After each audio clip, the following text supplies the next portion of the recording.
স্বাগত দেশযোগে, সঙ্গে আছি মার্জিয়া তিশা। শুনছিলেন শিরোনাম, এবারে বিস্তারিত।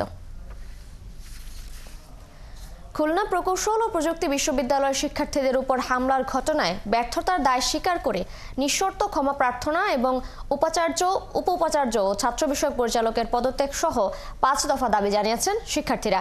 মঙ্গলবার রাত 10:30টায় বিশ্ববিদ্যালয় ক্যাম্পাসে এক জরুরি সংবাদ সম্মেলনে তারা এই দাবি জানান। শিক্ষার্থীরা একই সাথে তাদের উপর হামলার ঘটনায় ভিসি, প্রো ভিসি ও ছাত্র পরিচালককে ব্যর্থতার দায় স্বীকার করে ক্ষমা চাইতে বলেন।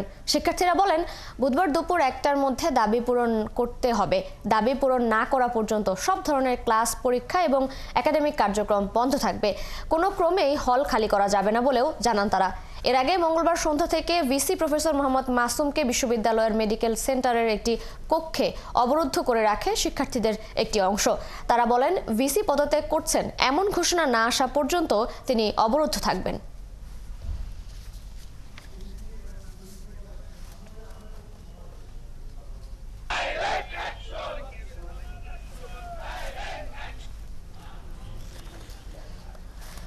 ক্যাম্পাসে ছাত্র রাজনীতি নিষিদ্ধকে কেন্দ্র করে খুলনা প্রকৌশল ও প্রযুক্তি বিশ্ববিদ্যালয়ের ছাত্রদের সাথে দফায় দফায় সংঘর্ষ হয়েছে সাধারণ শিক্ষার্থীদের। 4 ঘন্টা ধাওয়া পাল্টা ধাওয়া শেষে থমথমে অবস্থা বিরাজ করছে ক্যাম্পাসে। মোতায়েন রয়েছে অতিরিক্ত পুলিশ। এই ঘটনায় ঢাকা বিশ্ববিদ্যালয় ক্যাম্পাসেও পাল্টাপাল্টি বিক্ষোভ সমাবেশ করেছে ছাত্রদল ও বৈষম্য বিরোধী ছাত্র আন্দোলনের নেতাকর্মীরা। বিস্তারিত সুমন তানভীরের প্রতিবেদনে। ছাত্র রাজনীতি নিষিদ্ধ নিয়ে কয়েকদিন ধরে চলা চাপা উত্তেজনার মধ্যেই মঙ্গলবার দুপুরে ছাত্রদলের সাথে সংঘর্ষে জড়িয়ে পড়ে কুয়েট বিশ্ববিদ্যালয়ের সাধারণ শিক্ষার্থীরা। প্রায় 4 ঘন্টা চলে ধাওয়া পাল্টা ধাওয়া। সাধারণ শিক্ষার্থীদের দাবি, সংঘর্ষে ছাত্রদলের সাথে বহিরাগতরাও যোগ দিয়েছে। তবে ছাত্রদল বলছে, তৃতীয় পক্ষের ইন্ধনেই এমন ঘটনা। এ ঘটনায় কমপক্ষে 50 জন আহত হয়েছেন। ক্যাম্পাসে মোতায়েন রয়েছে অতিরিক্ত পুলিশ। সন্ধ্যার পর ফুঁসে ওঠে ঢাকা বিশ্ববিদ্যালয় ক্যাম্পাসও। রাজু ভাস্কর্যে প্রায় একই সময়ে পাল্টাপাল্টি বিক্ষোভ সমাবেশ ডাকে ছাত্রদল ও বৈষম্য বিরোধী ছাত্র আন্দোলন। সন্ধ্যা 7টার পর থেকে রাজু ভাস্কর্য চত্বরে জড়ো হতে থাকে বৈষম্য বিরোধী ছাত্র আন্দোলনের নেতাকর্মীরা। কুয়েট ঘটনায় দ্রুত বিচার দাবি করে তারা। আপনাদের বিরুদ্ধে যে নির্যাতন হয়েছে, এই ফ্যাসিবাদী আওয়ামী লীগ আপনাদেরকে যেভাবে নির্যাতন নিপীড়ন করেছে, আপনারা মজলুম ছিলেন, আপনারা জালিম হইলেন না। তাদের প্রত্যেকটি শিক্ষা প্রতিষ্ঠানে এবং আমাদের টিএসসিতে ভিন্ন প্রদর্শন করা হবে। রাজু ভাস্কর্যে বৈষম্য বিরোধীদের সমাবেশ চলাকালেই রোকেয়া হলের সামনে জড়ো হতে থাকে ছাত্রদলের নেতাকর্মীরা। তবে শান্তিপূর্ণভাবেই সেখানে সমাবেশ করে তারা। একটি সংগঠন, গুপ্ত সংগঠন, ক্যাম্পাসে ছাত্র রাজনীতি চাই না বলে একটি বিক্ষোভ মিছিলের আয়োজন করেছিল। সেই মিছিলের পাশ দিয়ে বিগত 2 দিন আগে আমাদের যে ছাত্র ভাইয়েরা বাংলাদেশ জাতীয়তাবাদের আদর্শে উদ্বুদ্ধ হয়ে, বাংলাদেশের জাতীয়তাবাদের আদর্শে অনুপ্রাণিত হয়ে ফর্ম পূরণ করেছিল, তাদের এক প্রকার বিনা উস্কানিতে হামলা করেছে। সেই হামলা আমরা বাংলাদেশ জাতীয়তাবাদী ছাত্রদল ঢাকা বিশ্ববিদ্যালয় তীব্র নিন্দা ও প্রতিবাদ জানাই। সমাবেশের সময় সতর্ক ছিল আইন শৃঙ্খলা বাহিনী। দেশের সকল শিক্ষা প্রতিষ্ঠানে সকলকে সাথে নিয়ে চলা। সুমন তানভীর, 71, ঢাকা। খুলনা প্রকৌশল বিশ্ববিদ্যালয়ে শিক্ষার্থীদের উপর হামলার প্রতিবাদে বিক্ষোভ ও মশাল মিছিল করেছে শেরপুর বৈষম্য বিরোধী ছাত্র আন্দোলনের নেতারা। মঙ্গলবার রাতে শহরের থানা মোড় থেকে মশাল মিছিলটি বের হয়ে শহরের প্রধান সড়ক প্রদক্ষিণ করে শেরপুর সরকারি কলেজের সামনে গিয়ে শেষ হয়। এ সময় মিছিলে নানা স্লোগান দেন শিক্ষার্থীরা। বক্তারা বলেন, সন্ত্রাসীরা কখনো ছাত্র হতে পারে না, তাদের কোনো দল নেই। তাই সংঘবদ্ধ সব সন্ত্রাসীর বিরুদ্ধে আমাদের প্রতিরোধ গড়ে তুলতে হবে। কুয়েটে হামলার ঘটনাকে কেন্দ্র করে চট্টগ্রাম বিশ্ববিদ্যালয়ে পাল্টাপাল্টি বিক্ষোভ করেছে বৈষম্য বিরোধী ছাত্র আন্দোলন, ইনকিলাব মঞ্চ ও ছাত্রদলের নেতাকর্মীরা। মঙ্গলবার রাত 9:30টার সময় বিশ্ববিদ্যালয়ের 0 পয়েন্ট সংলগ্ন স্মরণ চত্বরের সামনে অবস্থান করে ছাত্র আন্দোলন ও ইনকিলাব মঞ্চের নেতারা। অন্যদিকে বিশ্ববিদ্যালয়ের রেলওয়ে স্টেশনের সামনে থেকে বিক্ষোভ মিছিল নিয়ে বিশ্ববিদ্যালয়ের শহীদ মিনার প্রাঙ্গণে অবস্থান করে ছাত্রদলের নেতাকর্মীরা। এ সময় দুপক্ষেই পাল্টাপাল্টি স্লোগান দেয়। এক পর্যায়ে দুপক্ষের মধ্যে কথা কাটাকাটিও হয়। পরে প্রক্টোরিয়াল বডির সহায়তায় পরিস্থিতি শান্ত করা হয়। মশাল হাতে তিস্তা পানির ন্যায্য হিস্সা চাইলেন তিস্তা নদী রক্ষা আন্দোলনকারীরা। এছাড়া রাতে সাংস্কৃতিক অনুষ্ঠানে উঠে এসেছে তিস্তা পাড়ের মানুষের দুঃখ দুর্দশার কথা। পরে সেখানে সাংস্কৃতিক অনুষ্ঠান হয়। এতে ভাওয়াইয়া গান পরিবেশন করেন এই অঞ্চলের শিল্পীরা। ভাওয়াইয়া গানেও তিস্তা পাড়ের মানুষের দুঃখ ও দুর্দশার কথা উঠে আসে। এরপর রাত 8টার দিকে তিস্তা পাড়ের জীবন জীবিকা নিয়ে প্রামাণ্য চিত্র দেখানো হয়। মধ্যরাতে শেষ হয় তিস্তা নদী রক্ষা আন্দোলনের 48 ঘন্টার কর্মসূচি।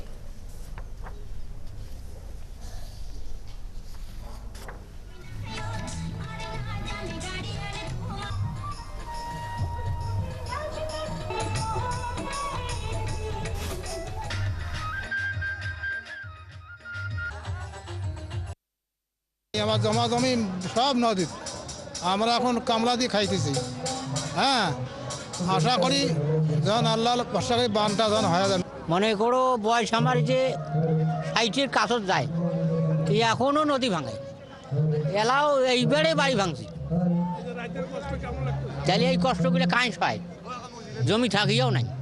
তারেক রহমান বললো বলে যদি আমরা গিলে ভোট দেন, যে আমরা গিলে সরকার গঠন করতে পারি, তাহলে আমরা গিলে চেষ্টা করবো বা নদী খনন করবো। শেষ হলো পানির ন্যায্য হিস্সা ও তিস্তা মহাপরিকল্পনা বাস্তবায়নের দাবিতে তিস্তা নদী রক্ষা আন্দোলনের টানা 48 ঘন্টার কর্মসূচি।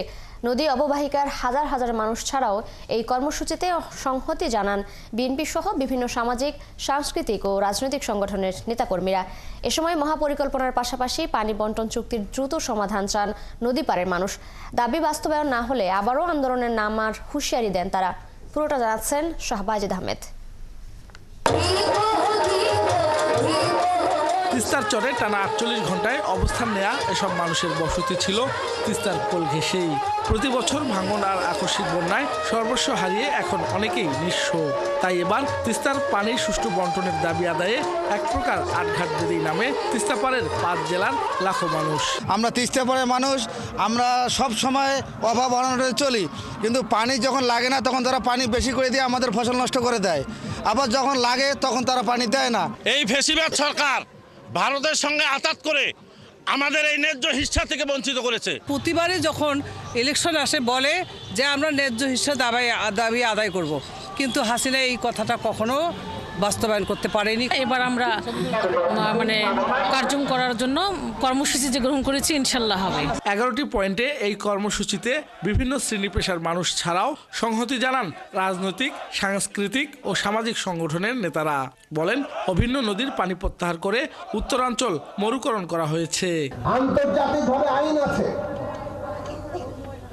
যে অভিন্ন নদী মানে একটা নদীর পারে যে সমস্ত দেশ আছে, অববাহিকায় যত দেশ আছে, সেই নদীর উপরে সকল দেশের অধিকার সমান। প্রেসিডেন্ট জিয়া রহমান যেমন মৌলানা ভাসানীর উদ্যোগে মূল্য দিয়েছিলেন, আজকে আমরা তিস্তার পাড়ের মানুষকে নিয়ে যে আন্দোলন সৃষ্টি করেছি, আপনিও সেই আন্দোলনের প্রতি শ্রদ্ধা রেখে বিশ্ব দরবারে যে আমাদের পানি আদায় করে এনে দেন। নদীপাড়ের বাসিন্দাদের দাবি, কূটনৈতিক তৎপরতার মাধ্যমে যেমন পানি প্রাপ্যতা নিশ্চিত করতে হবে, একই সাথে যত দ্রুত সম্ভব মহাপরিকল্পনা বাস্তবায়নের উদ্যোগ নিতে হবে। প্রকল্পটি বাস্তবায়ন হলে তিস্তা অববাহিকার অর্থনীতিতে আমূল পরিবর্তন আসবে। গড়ে উঠবে স্যাটেলাইট টাউন অর্থনৈতিক অঞ্চল, কর্মসংস্থান হবে 10 লাখ মানুষের। তিস্তার পানির বিনিময়ে উনি অনেক কিছু একটি পার্শ্ববর্তী দেশকে দিয়েছে, যার দরুন আমাদের তিস্তা অঞ্চলের লোকজন পানি বঞ্চিত হয়েছে। আজকে পদযাত্রার একটাই উদ্দেশ্য যে আমাদের উত্তরবঙ্গের মানুষের জন্য এই তিস্তা মহাপরিকল্পনা একটা মনে করেন এটা বাস্তবায়ন ছাড়া এর বিকল্প আমরা দেখি না। গত 2 দিনের কর্মসূচি ঘিরে আয়োজন করা হয় প্রতিবাদী গান, নাটক, আঞ্চলিক খেলাধুলা। শাহবাজিদ আহমেদ, 71, রংপুর। এর আগে তিস্তা মহাপরিকল্পনা বাস্তবায়নের দাবিতে উত্তরের 11টি পয়েন্টে দ্বিতীয় দিনের মতো কর্মসূচি পালন করে নদী পাড়ের মানুষ। পদযাত্রায় অংশ নিয়ে নেতাকর্মীরা জানান, ভারত উজানে একতরফাভাবে বাঁধ নির্মাণ করায় তিস্তার পানির প্রবাহ ব্যাহত হচ্ছে। এতে বাংলাদেশের কৃষি ও পরিবেশ বিপর্যয়ের মুখে পড়েছে। পরে তারা তিস্তায় নেমে প্ল্যাকার্ড দেখিয়ে ব্যতিক্রমী প্রতিবাদ বার্তা দেন। সহকর্মীদের তথ্য ছবিতে প্রতিবেদন। ব্যানার, পোস্টার, প্লেকার্ড হাতে ছোট বড় মিছিল নিয়ে নামে মানুষের ঢল। মঙ্গলবার সকালে লালমনিরহাটের তিস্তা ব্রিজ থেকে কাউনিয়া পর্যন্ত পদযাত্রায় অংশ নেন বহু মানুষ।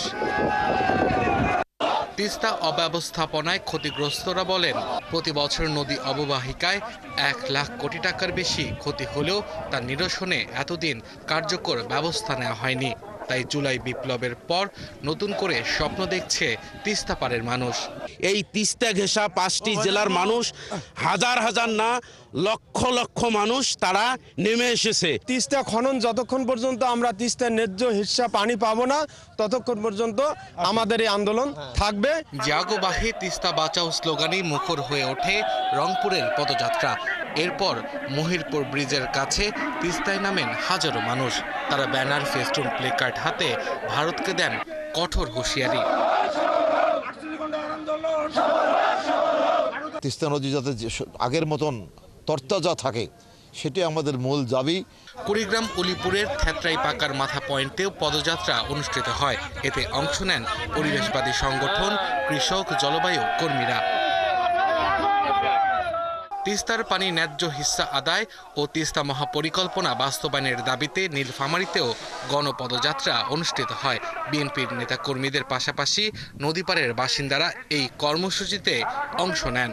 তিস্তার পানি আমাদেরকে পাইতে হবে, ন্যায্য হিস্সা তো পাবই, এবং আমাদের মহাপরিকল্পনা বাস্তবায়ন হোক, এইটা আমাদের দাবি। গাইবান্ধার সুন্দরগঞ্জের হরিপুর তিস্তা ব্রিজ পয়েন্টেও তিস্তায় 48 ঘন্টার কর্মসূচির দ্বিতীয় দিনেও নানা কর্মসূচি দেখা যায়, হাজারো মানুষের অংশগ্রহণ। বাবার আজকে আমার 5-6 একর জমি, অথচ সমস্ত নদীগুলো বিলীন হওয়ার পরে আজকে অন্য বাড়ি করে আছি। যখন পানির দরকার হয় না, তখন মানে পরা পানি দেয়া আমাদের ডুবাই ফেলে মোট কথা। আমরা এই আন্দোলন শেষ না হওয়া পর্যন্ত অক্লান্ত পরিশ্রম করে যাব এবং দাবি আদায় করেই ছাড়বে ইনশাআল্লাহ। তিস্তা বাঁচাও নদী বাঁচাও সংগ্রাম পরিষদের পক্ষ থেকে বলা হচ্ছে, তিস্তা মহাপরিকল্পনা বাস্তবায়িত হলে 13,116 কোটি টাকার জমি উদ্ধার হবে। বছরে রক্ষা পাবে 11,240 কোটি টাকার সম্পদ। আব্দুল্লাহ মামুন, 71। দেশের সাধারণ মানুষ সংস্কার বোঝে না, তারা চায় শান্তি ও সুশাসন। যত দ্রুত দেশে সাধারণ নির্বাচন হবে, তত দ্রুত দেশে শান্তি ফিরবে বলেন বিএনপি মহাসচিব মির্জা ফখরুল ইসলাম আলমগীর। নিত্যপণ্যের দাম সহনীয় রাখা, আইনশৃঙ্খলা পরিস্থিতির উন্নতি এবং দ্রুত নির্বাচনী রোডম্যাপ ঘোষণার দাবিতে যশোরের দলীয় সমাবেশে একথা বলেন তিনি। এস এম ফরহাদের তথ্য ছবিতে প্রতিবেদন। যশোর টাউন হল ময়দানে বিএনপির এই সমাবেশকে ঘিরে সকাল থেকেই ছিল সাজ রব। নেতাকর্মীরা বলছেন, ফ্যাসিস্ট শেখ হাসিনা মুক্ত পরিবেশে যশোর জেলা বিএনপির এটিই প্রথম সমাবেশ, তাই নেতাকর্মীদের মধ্যে উচ্ছ্বাস বেশি। দলের নেতারা জানান, জনগণের রায়ে একটি সরকার ক্ষমতায় এসে রাষ্ট্র পরিচালনার মাধ্যমে গণতন্ত্রকে টেকসই করবে। আমরা ভাই ভাই হিসেবে, আমরা একই বৃহত্তর রাজনৈতিক পরিবারের সন্তান হিসেবে এই 16টি বছর আমরা একতাবদ্ধ ছিলাম বলে ফ্যাসিস্টের রক্তচক্ষু কিংবা জুলুম নির্যাতন আমাদেরকে বিচ্ছিন্ন করতে পারেনি। বিকেল 4:30টার দিকে সমাবেশে যোগ দেন দলের মহাসচিব মির্জা ফখরুল ইসলাম আলমগীর। তিনি বলেন, যত দ্রুত জাতীয় নির্বাচন হবে, তত দ্রুত দেশে শান্তি ফিরবে। তবে কোনোভাবেই সংসদ নির্বাচনের আগে অন্য নির্বাচন হতে দেয়া যাবে না। আপনারা বলছেন যে স্থানীয় সরকার নির্বাচন আগে, অর্থাৎ ইউনিয়ন পরিষদ নির্বাচন, উপজেলা নির্বাচন, পৌরসভা নির্বাচনগুলো আগে দিতে চান। আপনারা আমার সঙ্গে নিশ্চয়ই একমত হবেন, যখনই এই নির্বাচনগুলোকে আগে করতে যাবেন, এলাকায় এলাকায়, পাড়ায় পাড়ায়, বিভিন্ন গ্রামে গ্রামে ওই আওয়ামী লীগের প্রতিষ্ঠান আবার মাথা চাপা দিয়ে ঘুরবে না, তারা আবার মেম্বার ইলেকশন করতে চাইবে না, আর তারা এখন ঢুকে গেছে, বেরিয়ে আসবে, আর এলাকায় এলাকায় গোলযোগ সৃষ্টি হবে, প্রবলেম শুরু হবে। এই জন্য আমরা খুব পরিষ্কার করে বলেছি যে কোনো মতেই জাতীয় নির্বাচনের আগে স্থানীয় সরকার নির্বাচন করা যাবে না।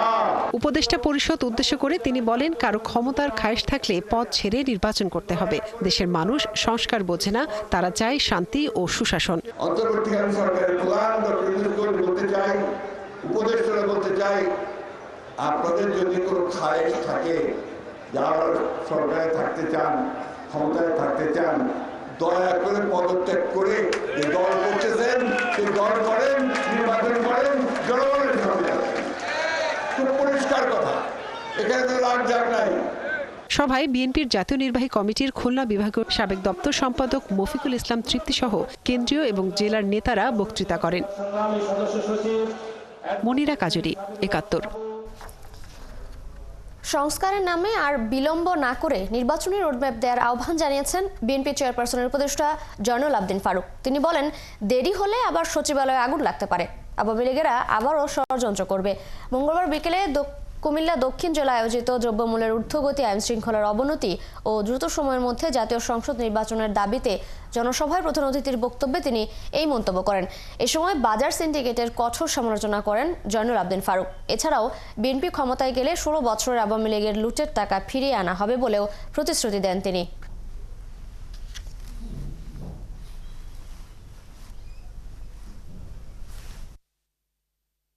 সংস্কারের নামে দয়া করে আর বিলম্ব না করে ম্যাপ দিয়েছেন, রাস্তাটা দেখাই দেন কেমনে কেমনে যাব। আমরা আমাকে করছি দলের সিস্টেম দেওয়ার জন্য, আমাদেরকে রাস্তা দেখাই দেন। এই রাস্তা দেখাতে দেরি হলে সচিবালয়ে আবার আগুন লাগতে পারে। আওয়ামী লীগেরা আওয়ামী লীগ ষড়যন্ত্র আবার শুরু করবে।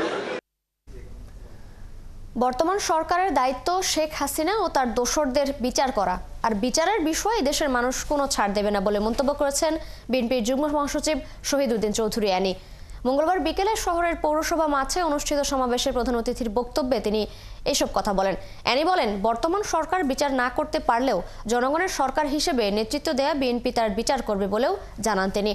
হবিগঞ্জ জেলা বিএনপির উদ্যোগে অনুষ্ঠিত সমাবেশে অংশ নেন বিভিন্ন উপজেলা ও ইউনিয়ন থেকে আসা বিএনপি ও অঙ্গ সংগঠনের নেতাকর্মীরা।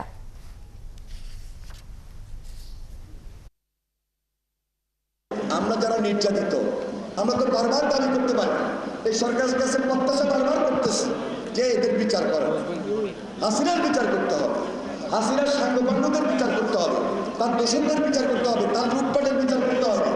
বিচার না করা পর্যন্ত আমরা এই দেশের মানুষ কখনোই আমরা এই ব্যাপারে ছাড় পর্যন্ত দিব না। সংস্কার করবে নির্বাচিত সরকার, সংস্কারের কথা বলে জাতীয় নির্বাচন নিয়ে ষড়যন্ত্র বিএনপি মেনে নেবে না বলে মন্তব্য করেছেন বিএনপির স্থায়ী কমিটির সদস্য ইকবাল হাসান মাহমুদ টুকু। মঙ্গলবার লাখো নেতাকর্মীর সমাগমে পাবনায় অনুষ্ঠিত হয় জেলা বিএনপির মহাসমাবেশ।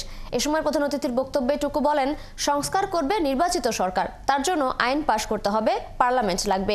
তিনি বলেন, বিএনপির পক্ষ থেকে তারেক রহমান ৩১ দফা সংস্কার প্রস্তাবনা দিয়েছেন।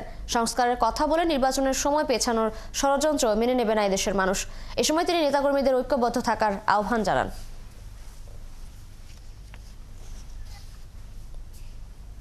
আপনাদের সংস্কারের কথা বলেছি, আপনাদের সংস্কার নিয়ে তো আমরা কোনো প্রশ্ন তুলি না। আমরা বলেছি সংস্কারটা করবে না, সংস্কার করার জন্য পার্লামেন্ট লাগবে, সংস্কার করার জন্য আইন পাওয়া লাগবে। সংস্কার শহীদ প্রেসিডেন্ট জিয়া রহমান করে গেছেন।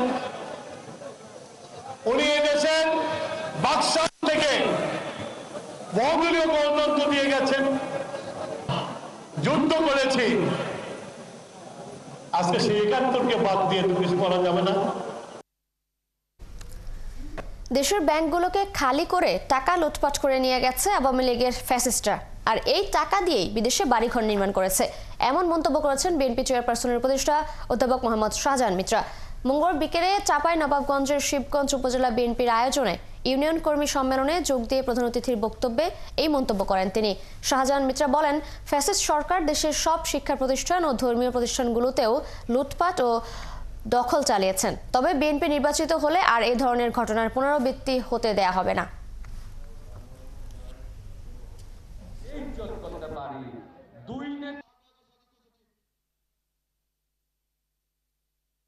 আপনাদের সবাইকে, বিশেষ করে আমার ছাত্র ভাইদেরকে, আপনাদের সবাইকে আমি কথা দিয়ে যাচ্ছি, ইনশাল্লাহ আমরা যদি নির্বাচিত হই, কোনো ক্রমে আমরা টাকা দিয়ে কারো চাকরির ব্যবস্থা আমরা করবো না। যোগ্যতা অনুসারে আমাদের বিএনপির ছেলেরা, বিএনপির ভাইরা যে অতীতে যেভাবে নিষ্পেষিত হয়েছে, ইনশাল্লাহ সামনে দিলে আমরা নির্বাচিত হলে তাদের অবশ্যই চাকরি হবে ইনশাল্লাহ। যশোরের সাবেক প্রধানমন্ত্রী শেখ হাসিনার সাবেক সামরিক সচিব ও সাবেক এমপি মেজর জেনারেল অবসরপ্রাপ্ত সালাউদ্দিন মিয়াজি ও তার শ্যালক জাকির হোসেনকে হেফাজতে নিয়েছে যৌথ বাহিনী। মঙ্গলবার সন্ধ্যা থেকে রাত 11:15 পর্যন্ত সদর উপজেলার চাচরা ইউনিয়নের রুদ্রপুর গ্রামে শ্যামলছায়া নামের নিজ পার্কে তাদের অবরুদ্ধ করে রাখা হয়। পরে খবর পেয়ে যৌথ বাহিনীর সদস্যরা ঘটনাস্থলে গিয়ে রাত 12:30টার দিকে তাদেরকে উদ্ধার করে হেফাজতে নেয়।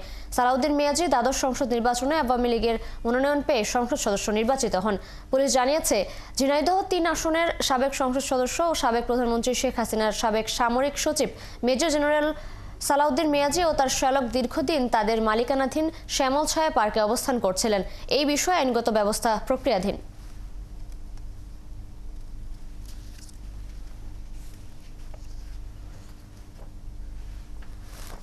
আওয়ামী লীগকে নিষিদ্ধ ও গণহত্যার বিচার দাবিতে চট্টগ্রামে গণপদযাত্রা ও বিক্ষোভ সমাবেশ হয়েছে। মঙ্গলবার নগরীর 16 শহর 2 নম্বর গেট এলাকায় মহানগর উত্তর ও দক্ষিণ বৈষম্য বিরোধী ছাত্র আন্দোলন যৌথভাবে এই গণপদযাত্রা ও বিক্ষোভ সমাবেশের আয়োজন করে। গণপদযাত্রাটি নগরীর জিএসি, নাসিরাবাদ, দামপাড়া, ওয়াসার মোড় সহ বিভিন্ন সড়ক প্রদক্ষিণ করে।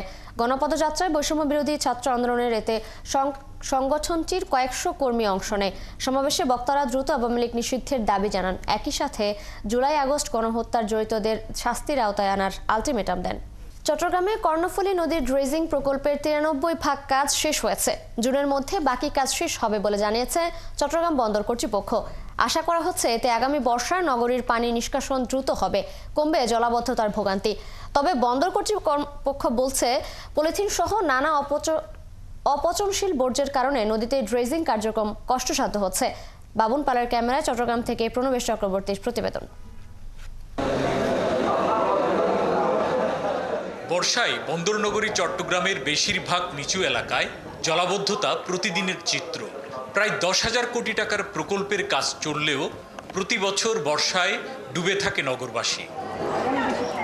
তবে এবার বর্ষা মৌসুমে পানি নিষ্কাশনের দ্রুত ব্যবস্থা করতে আর জলাবদ্ধতা কমাতে সদরঘাট থেকে বাকলিয়া পর্যন্ত 4 কিলোমিটার এলাকা জুড়ে কর্ণফুলী নদীতে ড্রেজিং কার্যক্রম চালাচ্ছে চট্টগ্রাম বন্দর কর্তৃপক্ষ। এর আওতায় বর্জ্য অপসারণ হচ্ছে চাকতাই, রাজাখালীর মতো 8টি গুরুত্বপূর্ণ খালের মুখ থেকেও। প্রতি বছর ড্রেজিং করে, তাহলে এখানে মানুষও বোট চলাচলের সুবিধা হবে, নৌকা চলাচল সুবিধা হবে। ড্রেজিং করলে পানি থাকবে, কাঁচরা ময়লা থাকবে না, আমরা কিছু মাছ পাবো, এখন পাইতে আসি না। সর বসে গেছিল, ড্রেজিং করার পর নৌকা আসতেছি, কিনারে বিততেছি। ড্রেজিং কার্যক্রম পরিদর্শন করে বন্দরের চিফ হাইড্রোগ্রাফার জানান, এরই মধ্যে কর্ণফুলীর ড্রেজিং প্রকল্পের 93% কাজ শেষ হয়েছে। জুনের মধ্যে বাকি 7% কাজ শেষ হবে। আর ক্যাপিটাল ড্রেজিং এর অংশ হিসেবে মোট 61 লাখ ঘনমিটার ড্রেজিং করা হবে।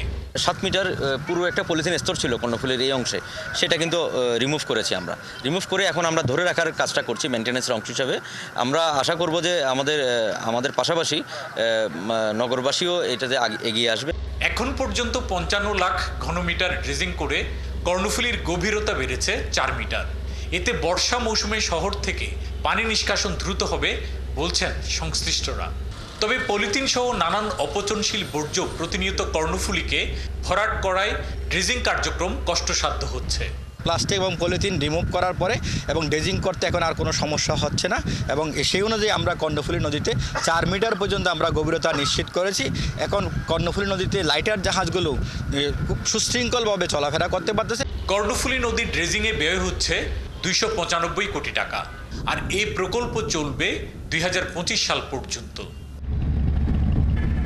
প্রণবেশ চক্রবর্তী, 71, চট্টগ্রাম। দর্শক, এ বিষয়ে বিস্তারিত জানাতে চট্টগ্রাম থেকে যুক্ত হচ্ছেন সহকর্মী প্রণবেশ চক্রবর্তী।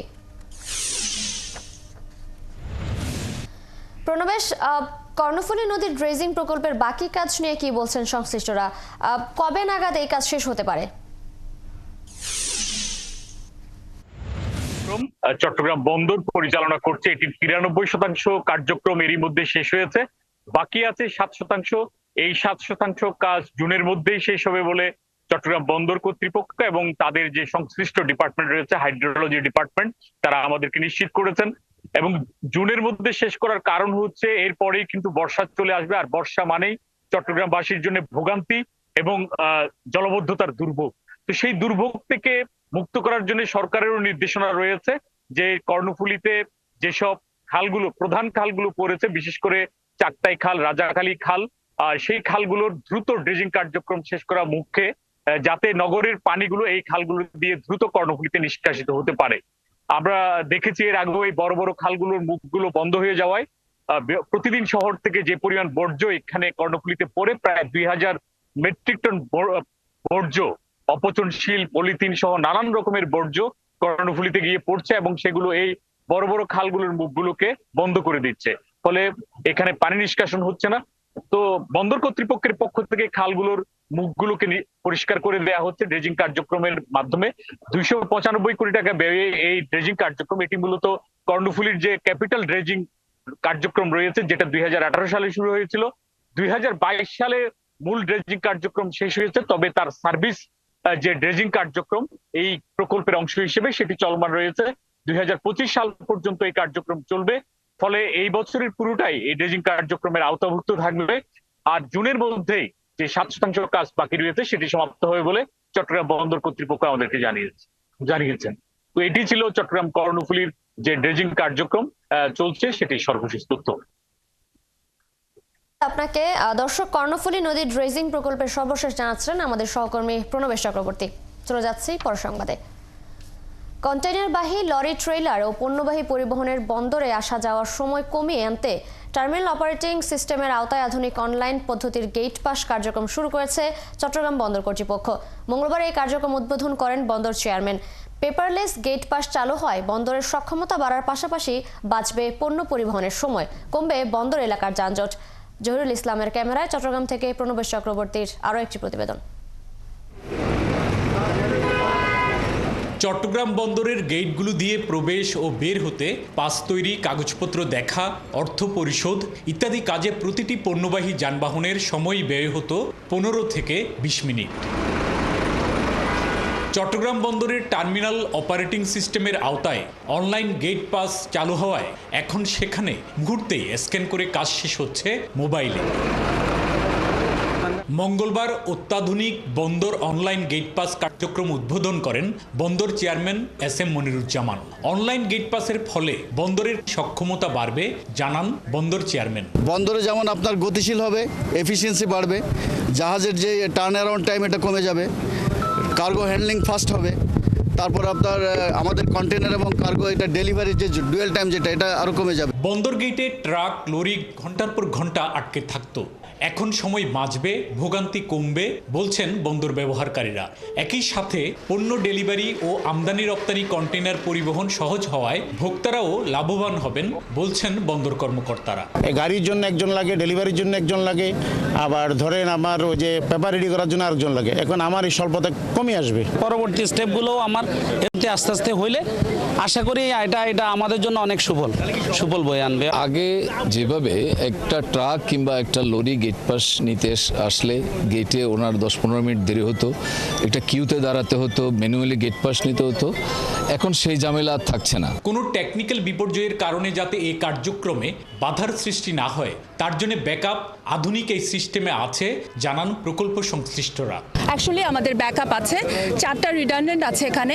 একটা প্রবলেম হলে আরেকটা কাজ করবে, আরেকটা প্রবলেম হলে আরেকটা কাজ করবে।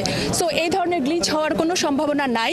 24/7 মেইনটেনেন্স কিন্তু আছে এখানে, মানে এইটার এই পুরা সফটওয়্যারের একটা বড় পার্টই হচ্ছে মেইনটেনেন্স, এবং সেটা আপগ্রেড করতে হয়, মানে সো সেই জিনিসগুলি সবসময় চলছে। অনলাইন গেট পাস চালু হওয়ায় অবস্থান ট্র্যাক করে জানার পাশাপাশি কখন বার্থ ও বন্দর গেটে পরিবহনটি অপেক্ষা করবে তাও আগে থেকে জানা যাবে। প্রণবেশ চক্রবর্তী, 71, চট্টগ্রাম। নড়াইলের বিল এলাকায় প্রথম পাকা সড়ক তৈরি হয় বেশ খুশি এলাকাবাসী, কিন্তু তাদের সেই খুশি 7 দিনেই পরিণত হয়েছে ক্ষোভে। বাঁশগ্রামের 1.5 কিলোমিটার নতুন সড়কের পিচ ঢালাই উঠে আসছে কার্পেটের মতো। স্থানীয়দের অভিযোগ, নিম্নমানের সামগ্রী আর পিচ ব্যবহার করায় এমনটা হয়েছে। এদিকে ঠিকাদার কাজে দুর্নীতি আর অনিয়মের কথা অস্বীকার করলেও রাস্তা সংশোধনের আশ্বাস দিয়েছেন নির্বাহী প্রকৌশলী।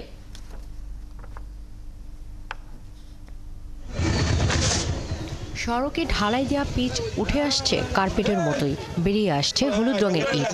এটি নড়াইলের বিল এলাকার বাসগ্রামের গোপালপুর জাকির সর্দারের দোকান পর্যন্ত 1.5 কিলোমিটার নতুন সড়ক। এলাকাবাসীর অভিযোগ, ঠিকাদারের লোকজন অস্ত্রের ভয় দেখিয়ে কোনো প্রতিবাদ করতে দেয়নি। শেষ পর্যন্ত গত নভেম্বর থেকে এলজিইডি প্রকৌশলী সহ নানান জায়গায় লিখিত অভিযোগ দিয়েও কাজ হয়নি। মানুষরা ভোগান্তি করে যাচ্ছে, তারপরে আমরা এটা বারবার বলেছি যে একটু ভালোভাবে করে দেন, পিচ ভালোভাবে করে দেন, তা সে আমার কথা শোনে না। বহুত চেষ্টা করে এই রাস্তাটা আমরা পাশ করে আনাইছি, যে জায়গায় তো যেভাবে দিয়ে গেছে রাস্তাটা করে দিয়ে যাবে যে আমরা যাতে যাতায়াত করতে পারি ভালো। 2-3 বার এই রোড বন্ধ রেখেছি কাজ করা, তারপরও সে ফিরে আবার এসে করেছে। এইটা ঢালাই দেওয়ার সময় আমরা এটা বড় খেয়াল করিনি। একটু উঠাইলেই মনে করেন যে ভাঙে তুষ হয়ে যাচ্ছে। পুরনো ইট ব্যবহারের কথা স্বীকার করলেও কাজের অনিয়ম আর হুমকি দেওয়ার কথা অস্বীকার করেছেন ঠিকাদার লিটন কায়সার। আমার যেটা এস্টিমেটেড ডিজাইন আছে, আমার তো তার বাইরে করার কাজ, তারপরে তো মানে এত চাপাচাপির কারণে জ্বালানোর কারণে উঠাই ফেলা দিচ্ছে। কালকে আবার সারা রাস্তা আবার তেল মেরে আবার বালি মারা গেছে। এদিকে ঠিকাদারের দুর্নীতি আর কাজের অনিয়মের কথা শুনে এই সড়ক সংশোধনের আশ্বাস দিয়েছেন এলজিইডি নির্বাহী প্রকৌশলী। তারা চেষ্টা করে, আমরা আবার বাধা দিই। সেখান থেকে হয়তো ওই বললাম 18 নিয়ে গেল, তারপরে হয়তো কিছু একটিভেন্ট করে 19 এসে থাকলো, এরকম কিছু 19-20 হতে পারে। এলজিইডির তথ্য অনুযায়ী আউরিয়া ইউনিয়ন থেকে সার্কেলডাঙ্গা সড়কের 1.6 কিলোমিটার কাজের দরপত্র ছিল 1,34 লাখ টাকা। চলতি বছরের মে মাসের মধ্যে কাজ শেষ হওয়ার কথা। শাকিলা শম্পা, 71। আগাম আলুর চাষ করে লোকসানে পড়েছেন জয়পুরহাটের আলু চাষিরা। প্রথম দিকে আলুর দাম ভালো পেলেও পরে ক্রমাগত দরপতনে দিশেহারা দশা কৃষকের। ভরা মৌসুমে আমদানির ঘোষণা আর কোল্ড স্টোরেজ ভাড়া কেজি প্রতি অনেক বেড়ে যাওয়ায় লোকসানের পরিমাণ বেড়েছে তাদের। লোকসান কমাতে ক্ষেত থেকেই আলু বিক্রিতে বাধ্য হচ্ছেন বলে অভিযোগ করেছেন আলু চাষি। ভরা মৌসুমে আলু রপ্তানি ও সংরক্ষণ প্রক্রিয়া নিশ্চিত করার দাবি তুলেছেন তারা। সহকর্মী মোয়াজ্জেম হোসেনের পাঠানো তথ্য ছবিতে প্রতিবেদন। বিগত মৌসুমের লোকসান মেটাতে চড়া দামে সার, কীটনাশক আর বীজ কিনে স্টিক, ক্যাটিলাল, গুটি আলু, পাকড়ি জাতের আগাম আলুর চাষ করেছিলেন জয়পুরহাটের কৃষকেরা। এবার আবহাওয়া ভালো থাকায় উৎপাদনও হয়েছে বেশি, অথচ লাভ দূরের কথা, লোকসানের পাল্লা বাড়ছে চলতি মৌসুমে। চাষিরা বলছেন শুরুর দিকে দাম বেশি পাওয়া গেলেও দ্রুতই দর পড়ে গেছে।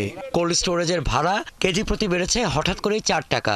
ভরা মৌসুমে আমদানির ঘোষণায় দাম বাড়ার কোনো লক্ষণই আর নেই, তাই লোকসান মেটাতে ক্ষেত থেকে আলু বিক্রি করেও দিশা পাওয়া যাচ্ছে না। সার, ওষুধ, অন্যান্য খরচ প্রতি বিঘায় আমাদের 50,000 টাকা 55,000 টাকা খরচা, আর আগুনে আলু বিক্রি করতেছে 10 টাকা কেজি। কোল্ড স্টোরের ভাড়া গত বছর ছিল 350 টাকা পার বস্তায়, এই বছর সেটা 500 টাকা বস্তা। 100 টাকা কেজি আলু কিনে ওই সারের দাম, ওষুধের দাম, আপনার পাটের দাম, এগুলা দিয়ে এবারে আলু কৃষকরা, আমরা কৃষকরা এবার শেষ। কোল্ড স্টোরেজ ব্যবসায়ীরা বলছেন অ্যাসোসিয়েশনের ভাড়া বাড়ানোয় তাদের করার কিছু নেই। আমরা কোল্ড স্টোরে রাখতেও পারবো না, কোল্ড স্টোর ভাড়া খুব বেশি হওয়ার কারণে আমরা খুব বিপাকে পড়েছি।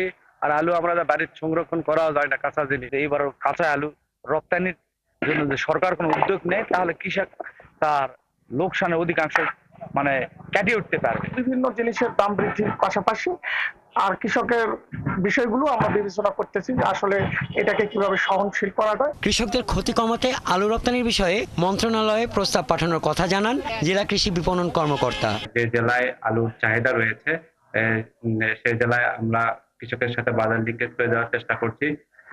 এছাড়া অত্র জেলার উৎপাদিত আলু যাতে বিদেশে রপ্তানি করার সুযোগ হয়, এজন্য আমরা আমাদের অধিদপ্তরকে জানিয়েছি। অধিদপ্তরের মাধ্যমে সরকারের উচ্চ পর্যায়ের সাথে যোগাযোগ করবে। চলতি রবি মৌসুমে 44,000 হেক্টরে আলু চাষের লক্ষ্যমাত্রা ধরা হয়, তবে আবহাওয়া অনুকূলে থাকায় লক্ষ্যমাত্রা অতিক্রম করে এবার প্রায় 5,000 হেক্টর জমিতে আবাদ বেশি হয়েছে। হাসান আহমেদ, 71। এ বিষয়ে বিস্তারিত জানাতে জয়পুরহাট থেকে যুক্ত হচ্ছেন সহকর্মী মোয়াজ্জেম হোসেন। মোয়াজ্জেম, বর্তমানে আলুর দাম কত, কি বলছেন কৃষক? আলু রপ্তানি ও সংরক্ষণ প্রক্রিয়া যে নিশ্চিত করার দাবি, সে বিষয়ে কি বলছেন তারা?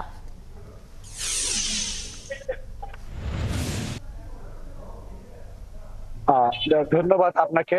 আপনি যেমনটি বলছিলেন যে জয়পুরহাট আলু উৎপাদনের দিক থেকে বাংলাদেশের দ্বিতীয় দিক থেকে বৃহত্তম একটি জেলা। এই জেলাতে এইবারে কৃষকের আলু চাষ করে চরম বিপাকে পড়েছে। আপনি জানেন যে আলু উৎপাদন করতে এবারে কিন্তু শুরুতেই বীজ সংকট, সার সংকট এবং পানি সংকটের কারণে কিন্তু কৃষক আলু উৎপাদন করতে কিন্তু তাদের অনেকটাই খরচ বেশি হয়েছে। আলু যখন বাজারে বিক্রি করতে আসতেছে তখন কিন্তু অনেকটাই দাম কম। আপনি যেমনটি বলছিলেন যে বর্তমানে বাজারে কিন্তু আলু বাজারে বিক্রি হচ্ছে 400 টাকা মন। এই 400 টাকা মন বিক্রি করে কিন্তু কৃষকের কিন্তু তেমনটি লাভ হচ্ছে না। আপনি জানেন যে একজন কৃষকের 1 বিঘা জমি আলু আবাদ করতে থেকে 30 থেকে 35 হাজার টাকা মানে বিক্রি হয়। আপনি দেখছেন যে আমি এখন রয়েছি জয়পুরহাটের সবচেয়ে আলুর বাজার, বড় বাজার হলো নতুন হাট বাজার। এই বাজার থেকে কিন্তু আপনার সারা বাংলাদেশে কিন্তু আলু সরবরাহ করা হয়। আপনি জানেন যে এই কৃষকরা কিন্তু এই বাজারে আলু বিক্রয় করতে আসে, কিন্তু তারা কিন্তু চরম বিপাকে পড়েছে। তারা বলছে যে আলু উৎপাদন করে কিন্তু এইবারে যে কৃষকের যে ক্ষতি হয়েছে যেটা অন্যবারের মতো নয়। আপনি জানেন যে এখানে আমি একজন আলু বিক্রেতা এখন বিক্রয় করতে এসেছে, তার সঙ্গে আমি একটু কথা বলে জানতে চাই যে তারা কিভাবে আপনি একটু বলবেন যে আপনি আলু বেচতে আসে আপনার কি সমস্যা হচ্ছে, আপনি কতটুকু মানে লস হচ্ছে, লাভ হচ্ছে, আপনি একটু বলবেন। বর্তমানে আলু আমরা বিক্রি করে আসতেছি স্টিক যেটা 400 টাকা মন আমরা বিক্রি করতেছি। 400 টাকা মন যদি আমরা বিক্রি করি, আমাদের ভ্যান ভাড়া আছে, খাজনা আছে, আবার এদিকে ধলতা আছে, সেই তুলনায় আমার দেখা যাচ্ছে যে 400 টাকার যদি আলু আমরা বিক্রি করি, আমাদের লাস্টের টাকা আমরা বাচ্চাতে পাচ্ছি 320 টাকা। 320 টাকা যদি আলু আমরা স্টিক মন বিক্রি করি, তাহলে আমাদের 1 বিঘা মাটিতে আলু না হলে আমাদের 70-80 মন হবে। 80 মন আলু কিন্তু আমরা এই 320 টাকা ধরে দিতে, তাহলে আমাদের আসছে প্রায় 30-35 হাজার টাকা। কিন্তু এই 30-35 হাজার টাকাতে আসতে আমাদের তো লস আসতেছে। এটা তাহলে এই লস আমরা কতদিন ভোগ করবো? আবার দেখা যাচ্ছে যে হলো আপনার স্টোরে দেখা যাচ্ছে এখন স্টক বিজনেসেরা আলু যারা কিনতেছে বা কিনেছে, এখন মুড়ি যারা কিনে নিছে, এখন আমরা স্টুলে আলু থুবা যাচ্ছে, কিন্তু স্টুলে আমরা আলু পাচ্ছি না। কিসের জন্য পাচ্ছি না? তারা হলো স্টুল আগে বুকিং করে নিছে। আমরা যদি 20 বস্তা আলু না রাখতে পারি। ধন্যবাদ আপনাকে। আপনি যেমনটি শুনছিলেন একজন কৃষকের কথা, কৃষকরা বলছেন যে বাধ্য হয়ে কিন্তু আলু তারা এই মানে বাজারে বিক্রি করতে আসতেছে, কেননা আলু যে কৃষক যে আলু স্টোরে যে সংরক্ষণ করবে সেটি কিন্তু পারতেছে না। যখন স্টোরে আলু রাখতে যাচ্ছে তখন কিন্তু আলু হলো ছিলিম যারা এখানে ব্যবসা করে তারা কিন্তু আলু মানে স্টোর বুক করে রেখেছে। শুধু সাধারণ কৃষক যারা আলু সংরক্ষণ করে তারা কিন্তু আলু কিন্তু সেই মানে স্লিপ কাটতে পারতেছে না। অর্থাৎ আপনাকে আরেকটি কথা বলে রাখি, আপনি জানেন যে গত বছরে যে আলু স্টোরে রাখার জন্য যে প্রতি বস্তা আলু যে রাখা হচ্ছিল 400 টাকা, 380 থেকে 400 টাকা, সেই আলুর বস্তা কিন্তু এখন কিন্তু 800 টাকা বস্তা নির্ধারণ করেছে। আপনি জানেন যে কৃষক যখন এই আলু যখন উৎপাদন করতে যায় তখন কিন্তু চরম ভাবে তারা। মোয়াজ্জেম, আপনাকে ধন্যবাদ। দর্শক, জয়পুরহাট থেকে বর্তমানে আলুর দাম এবং সংরক্ষণ প্রক্রিয়ার দাবি জানিয়েছেন কৃষকরা, সে বিষয়ে জানছিলাম আমাদের সহকর্মী মোয়াজ্জেম হোসেনের কাছ থেকে।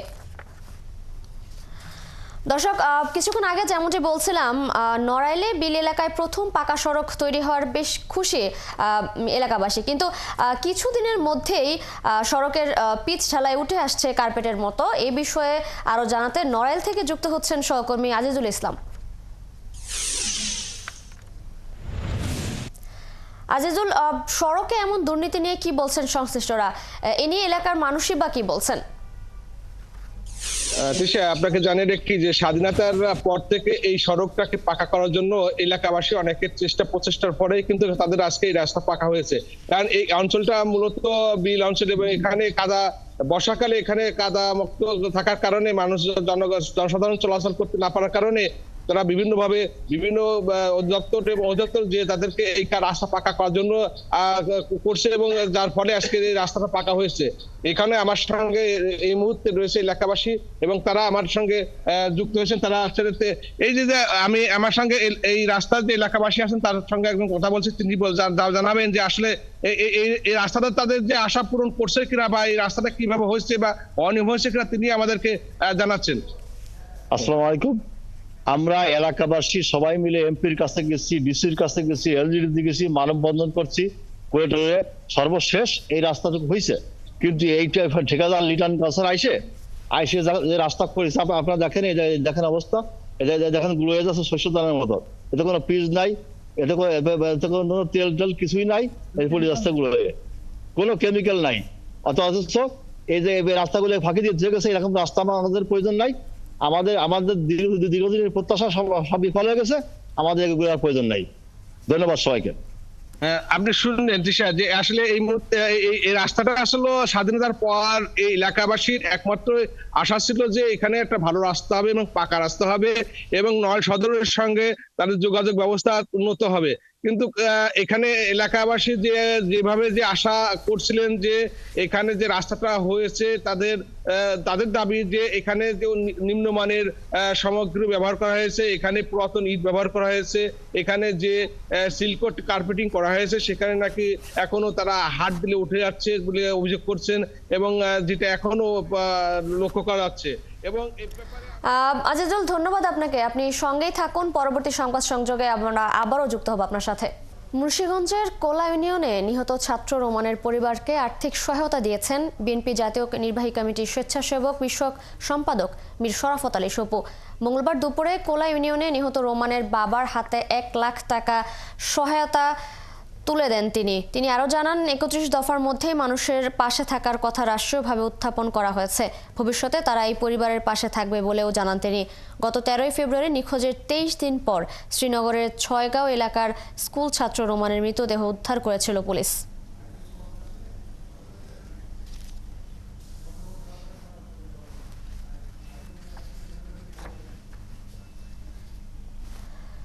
সাংবাদিক মাসুমা আক্তারের অকাল মৃত্যুতে শোকের ছায়া নেমেছে রাজশাহীর সাংবাদিকতার অঙ্গনে। রাজশাহীতে কর্মরত সাংবাদিকরা জানান, তারা একজন প্রাণোচ্ছল মেধাবী সাংবাদিককে হারালেন।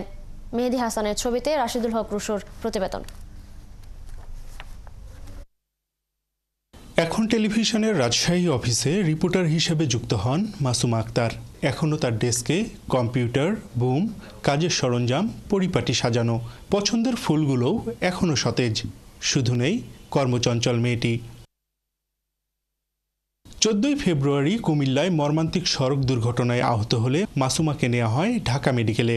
সেখান থেকে উন্নত চিকিৎসার প্রয়োজন হলে নারায়ণগঞ্জের একটি হাসপাতালে নেওয়া হয়।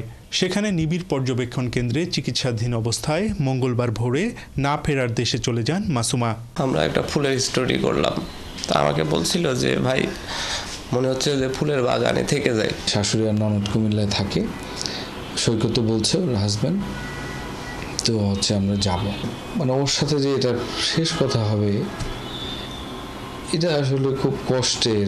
রাজশাহীর একটি বেসরকারি বিশ্ববিদ্যালয় থেকে যোগাযোগ ও সাংবাদিকতা বিভাগে স্নাতকোত্তর শেষ করে একটি অনলাইন পোর্টালে সাংবাদিকতা শুরু করেন মাসুমা। সাংবাদিকতায় মাঠ পর্যায়ে পুরুষের সাথে টেক্কা দিয়ে কাজ করা, এই যে মানসিকতা এবং শক্তি প্রয়োজন, সেটা তার ছিল। রাজশাহী নারী সাংবাদিকতা সে একটি কিন্তু উজ্জ্বল দৃষ্টান্ত ছিল। নতুন চাকরি, সদ্য বিবাহিত জীবন, সব মিলে মাত্র আলো ছড়াতে শুরু করেছিলেন। সড়ক দুর্ঘটনায় যে জীবন প্রদীপ নিভে গেল জ্বলে ওঠার আগেই। মাসুমার মতো সড়কে যেন আর প্রাণ না ঝরে, এমন দাবি এই উন্নয়ন কর্মীর। এই যে বেপরোয়া গাড়ি চলাচল করছে, আমরা কেন জানি অমানবিক হয়ে গেছি, অশিক্ষিতের মতো আমরা আজকে গাড়ি চালাচ্ছি। এগুলোর বিষয়ে সরকার যেন কঠোর একটা সিদ্ধান্ত নেয়। আমরা যেন চাই না মাসুমা কেন, মাসুমার মতো প্রতিদিনই হাজারো মানুষ ঝরে যাচ্ছে। ঢাকার মিরপুরে প্রথম জানাজা শেষে গ্রামের বাড়ি নাটোরের গুরুদাসপুরের নারায়ণপুরে সমাহিত হবেন সাংবাদিক মাসুমা আক্তার। সচেতন করা প্রয়োজন বলে মনে করছেন নগর পরিকল্পনাবিদরা। রাশিদুল হক রুশো, 71, রাজশাহী। নেত্রকোনার দুর্গাপুরের বীর মুক্তিযোদ্ধা অশেষ বাউলকে রাষ্ট্রীয় মর্যাদায় সমাহিত করা হয়েছে।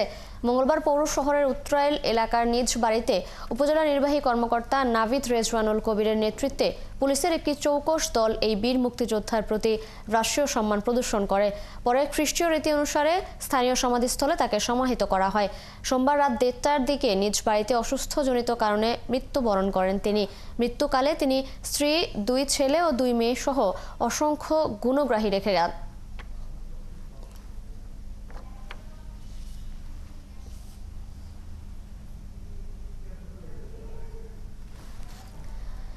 তারুণ্যের উৎসবকে ঘিরে ব্রাহ্মণবাড়িয়া সরকারি মহিলা কলেজ মাঠে আয়োজন করা হয়েছে বসন্ত বরণ পিঠা উৎসব উদ্যোক্তা মেলা। মঙ্গলবার সকালে কলেজ ক্যাম্পাসে অনুষ্ঠান উদ্বোধন করেন প্রধান অতিথি কুমিল্লার মাধ্যমিক ও উচ্চ মাধ্যমিক শিক্ষা বোর্ডের চেয়ারম্যান প্রফেসর শামসুল ইসলাম। এ সময় তিনি তরুণ প্রজন্মকে নতুন দেশ গড়ার প্রত্যয় নিয়ে কাজ করতে বলেন। পরে অনুষ্ঠিত হয় আলোচনা সভা, পুরস্কার বিতরণ ও সাংস্কৃতিক অনুষ্ঠান। তারুণ্যের উৎসব উদযাপন উপলক্ষে চাঁপাইনবাবগঞ্জের শিবগঞ্জে ফুটবল টুর্নামেন্টের ফাইনাল খেলা অনুষ্ঠিত হয়েছে। মঙ্গলবার বিকেলে উপজেলা প্রশাসন আয়োজিত উপজেলা স্টেডিয়ামে অনুষ্ঠিত ফাইনাল খেলায় ৩-১ গোলে দাইপুখুরিয়া ইউনিয়ন ফুটবল দলকে হারিয়ে চ্যাম্পিয়ন হয় চককীর্তি ইউনিয়ন ফুটবল দল। টুর্নামেন্টে মোট ১৬টি দল অংশ নেয়। খেলা শেষে চ্যাম্পিয়ন ও রানার আপ দলের মাঝে পুরস্কার তুলে দেন উপজেলা নির্বাহী কর্মকর্তা আজাহার আলী। এ সময় উপস্থিত ছিলেন সহকারী ভূমি কমিশনার, স্থানীয় সরকারি কর্মকর্তা, জনপ্রতিনিধি সহ ক্রীড়া ব্যক্তিত্বরা। দর্শক, চলছে দেশযোগ সরাসরি সংবাদ অনুষ্ঠান দেখতে চোখ রাখুন ৭১-এর ফেসবুক পেজে এবং সাবস্ক্রাইব করুন ৭১-এর ইউটিউব চ্যানেল। থাকুন ৭১-এর সাথেই।